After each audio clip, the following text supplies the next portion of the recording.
Have you heard of this? Someone have sex with others in the middle of sleep, but they don't remember it at all after waking up. Is that possible? Is that real?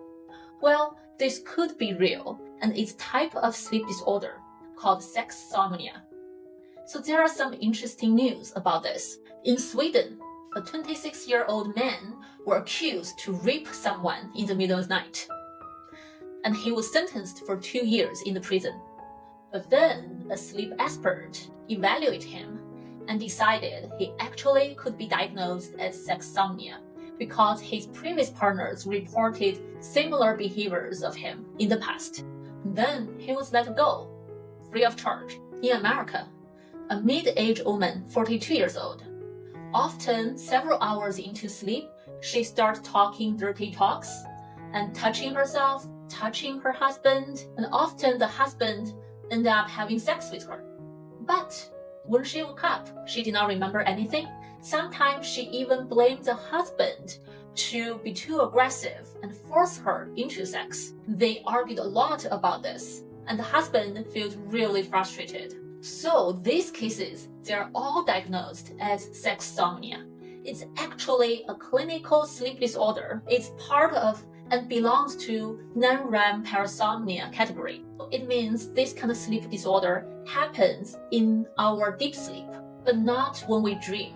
And also, men and women who have this disorder, they have different symptoms. So in 2023, there's a review paper published and reviewed all the current available 200 cases. Among those cases, more than 80% are men and 16% are women. So for the men with sexsomnia, they often would initiate intercourse in the middle of sleep, and sometimes they could even be aggressive. And for women, the more common symptoms are moaning, touching, or masturbating. So why people would have sexsomnia? Is that because their sexual partners did not satisfy their sexual needs when they are awake? So they have to seek out this unmet desire in the middle of sleep? So far, there's no research or any clinical evidence link these two together. So basically, your sex life when you are awake has nothing to do with the chance of you having sexsomnia. Actually, the first ever reported case for sex insomnia happened in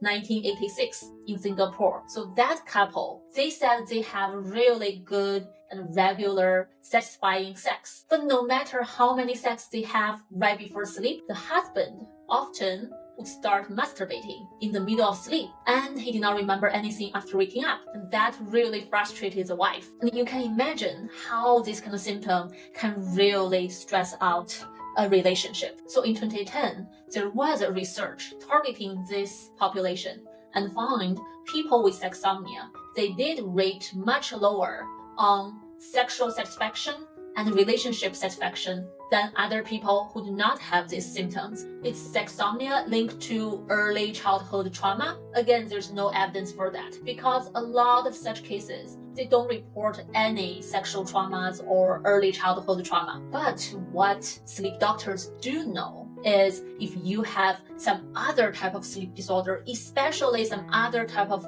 non-REM parasomnia, for example, sleepwalking, sleep talking, sleep eating, then your chance of having sexsomnia is much higher than others. If you or someone you know are suffering from sexsomnia, what can you do? Here, I want to give you 5 suggestions to get you started. First, please make sure you get enough sleep every day because sleep deprivation definitely make your symptoms worse. Second, avoid alcohol, smoking, or even sleeping pills. All this may make your symptoms worse. Third, when someone is in the middle of a sexsomnia episode, try not to wake them up. This kind of sudden wake up may make them really confused, and some people may even react aggressively, try to protect themselves unconsciously, and that may hurt people around them. Fourth, check your current stress level and your emotion regulation skills. We already know stress and high emotions can all contribute to more frequent symptoms. So if you really need, consider seeing a psychotherapist or a life coach to help you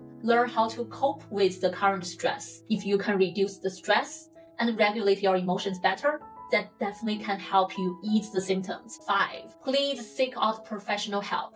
Go to a sleep center, talk to a sleep doctor, and check out whether you have any other sleep disorders, because sexsomnia often overlap with many other sleep disorders. You're gonna need to diagnose first and then understand what are the best treatment options.